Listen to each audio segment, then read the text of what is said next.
Tosse, espirros, rouquidão, sintomas comuns nesta época do ano. É só aumentarem as chuvas que aumentam também a propagação de doenças virais.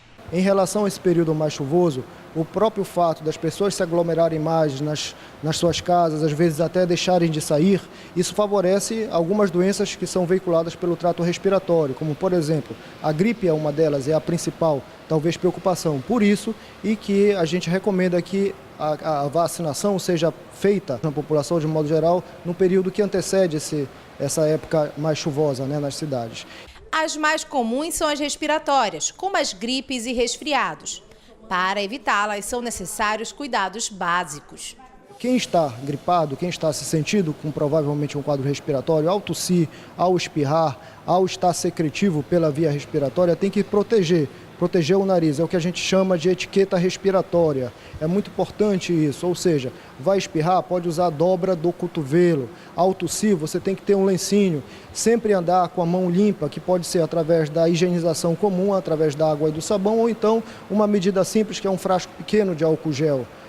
Lembrar que superfícies que podem estar contaminadas são aquelas que as pessoas pegam com mais facilidade, botões de elevadores, maçaneta de porta, entendeu? Então são realmente superfícies que podem ter gotículas que às vezes, que a pessoa que está gripada, expele isso pelo trato respiratório e essas gotículas podem carregar o vírus de influenza, que é o vírus que transmite a gripe. Quando se fala em doença ligada à chuva, logo se pensa em doenças virais, respiratórias, mas há outras enfermidades que costumam aumentar nesta época do ano. Algumas delas nem são só culpa do clima, mas estão ligadas também a um problema de ordem pública, o saneamento básico.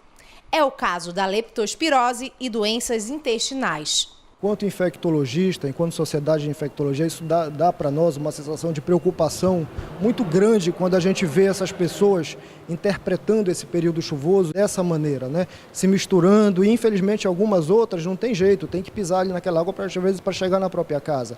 Então, digamos assim, as doenças mais importantes, além das hepatites virais, a hepatite A, por exemplo, a pessoa pode se contaminar através dessa água. A leptospirose é uma outra doença que pode ocorrer nesse período mais chuvoso. Existem outras doenças, a própria salmonelose, que é uma doença gastrointestinal que pode acometer a pessoa e causar grave desidratação.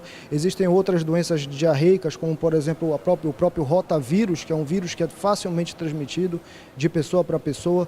Enfim, é uma gama muito grande de doença infecciosa e quem entra em contato com essas águas fica sujeito a ter. Diversas medidas podem ser tomadas para evitar doenças nesta época do ano. E os cuidados não devem ser só pessoais.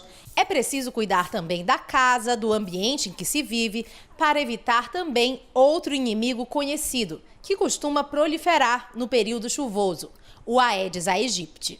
É uma outra preocupação que a gente tem também. Por quê? Porque num período mais chuvoso, às vezes a água ela fica ali retida em recipientes que às vezes as pessoas esquecem nos seus quintais, nos seus jardins, como por exemplo pneu, lata, toda essa questão, esse dilema que a gente vive de tentar fazer com que isso não ocorra, mas infelizmente ainda ocorre, Então, o mosquito está aí, a gente sabe disso, esses pequenos reservatórios, entenda, às vezes uma pequena tampinha de garrafa pode funcionar como reservatório. Em questões de pouco tempo, aquela larva pode se transformar em um novo mosquito e poder causar um problema para uma pessoa.